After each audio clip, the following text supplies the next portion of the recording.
Hi guys, it's Mia here. I'm the founder of Luna Mia, and some of you may have already looked at my webpage or know about it, or are part of the astrology group, and you were familiar with this.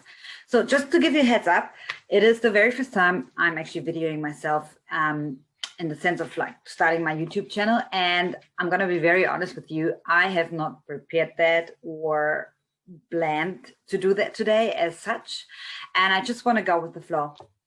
I literally just came out of the shower. I'll be naturally here sitting in the corner of my home and starting this video. It was an urge since a long time, and as much as we all can, I was totally procrastinating it.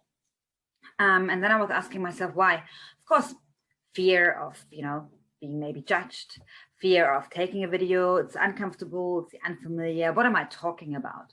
And then step by step or throughout the weeks over time, it came to me that I actually have a lot to talk about. And then also, it is not about me, really. It's never about any of us. It's just about all of us and sharing information and sharing our stories, sharing our experiences. And if I can reach out to one person and one person may get inspired or motivated by what I'm saying, or gets a aha moment, or gets, or anything like that, this is already all it takes and all it needs. Because as much as you listen to this video, I listen to millions of other videos and I get inspired and I learn, and I'm eager to learn and study and, know what other people are doing so I can do more myself, and also get help, especially when you have times when you feel down or you just need some sort of inspiration. So this video is just a little bit of an introduction, and I also wanted to say I will start this YouTube channel, and in the future there will be a podcast following, which has been on my list since a long time. And again, procrastination, lots of distractions. So here we go. I'm just doing it now. So what am I talking today about? Firstly, I want to talk a bit about myself, even though I usually don't like that, but most of you guys just know me from channeling messages from Luna and posting things and writing. I love writing, and I love to be behind pen and paper or the computer. But at the same time, as much as I love being behind the scenes, I am also very comfortable in front of the camera. Literally, I'm not afraid of it, really. So that's why I'm here. Just other things, what I want to talk about is my background, basically. I'm actually coming from a sports science background because, yeah, I am a sports scientist, certified with a master's. I studied in Germany. I grew up in a family that was just always into sports. My parents were into sports and, athletes and PE teachers, my siblings. So I'm basically was born into that environment. So somewhat my luck. So I got, I was born with drive and determination and dedication to things and discipline. I think that's a key part for me, discipline. And one thing I've learned through, doing different sports and also, endeavoring life and getting through different challenges is one thing is discipline equals freedom. And this is not a new thing. It has, some other people have made these quotes. I can't recall who it was, but I can really vouch for it, because when you are disciplined with yourself, then you are free. So because if you can dedicate yourself towards yourself or the promises you make towards yourself, then you literally feel freedom, because you are not dependent on anyone else or anything else around you. And then another keynote, the second one, would be to be consistent. No matter what you endeavor in life or what goal you're following, either may it be in sports or setting up your business or your lifestyle, getting healthier, or creating a better relationship, anything, it is about being consistent.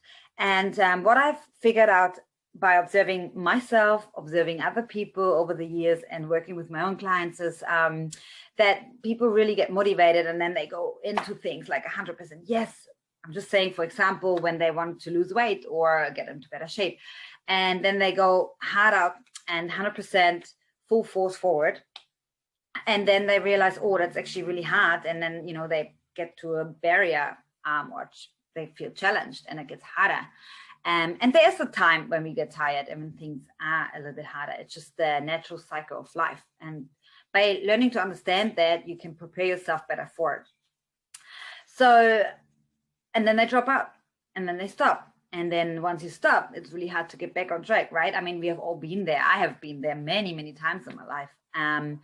But then I figured out consistency in the sense of keep on going. I always imagine it, or the analogy of a car. I mean, born and raised in Germany, we know the Autobahn, and you can drive unlimited speed at, you know, certain parts. But you can't drive a car always on 200k an hour. You run out of fuel. You know, you may lose focus. The roads are changing, and so on and so forth. So you got to slow down at some point, but you never stop. You do not stop on a highway or motorway, not really, unless, you know, something happens to your car. So just keep on going with analogy. So you slow down, but you keep on going. You may go down to 100k, yeah, and keep that pace up for a while until you're ready to speed up again, okay? Or you had like a quick pit stop to get some fuel, you know?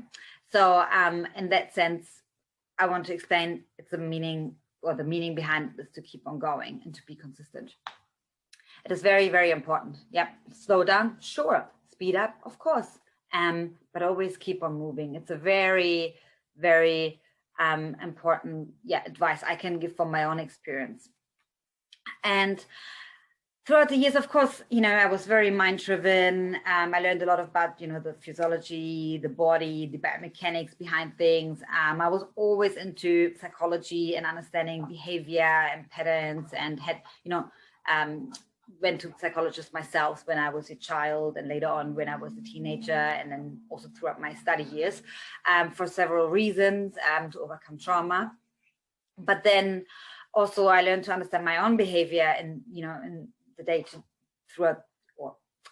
in my day-to-day routine and behaviors, and how I, you know, resonate with other people. And then I always figured out it's still not enough. I'm missing something. I'm missing a part. And I'm sure, I mean, like, there are lots of amazing speakers and speakers out there at the moment who are actually talking about this part, you know, about the energy, the spiritual side, your energetic body, which I didn't understand for a long, long time. I was always looking at, you know, like the physical part, then the nutrition, then my mind, my emotions, but I forgot, or wasn't aware of the energetic part, the spiritual part.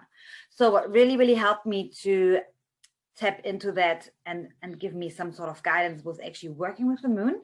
And that reminded me, when I, you know, had my spiritual awakening, and that I was always intrigued, since I'm a child, I was always intrigued with the moon, with the stars, with nature, with the trees.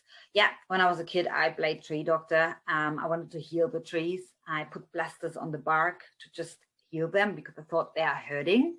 And nobody has taught me that. So when I told my parents what I'm getting all the blasters for, and why I go and get the first aid kit and have my little book, I don't think they were saying anything when I told them I'm going to help the trees, I'm going to heal them.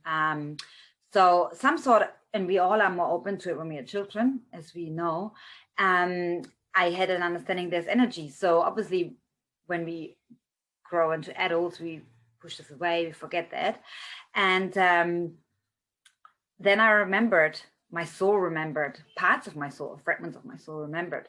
And so I started getting back into the moon and following the cycles of the moon. And this has definitely changed my life, because following the moon, there's some sort of structure, because the moon goes through cycles. As we know, two major phases everyone is possibly aware of is the full moon, you know, which is the illuminated full bright moon in the night sky we can see most of the times if we are lucky and it's not cloudy. And then the opposite phase is the new moon, which is the dark phase, which is when the moon is empty. And so after the new moon, the cycle starts again until it builds up to become a full moon. And the two major things around the full moon is about letting go and surrendering. And around the new moon is about setting intentions or goal setting.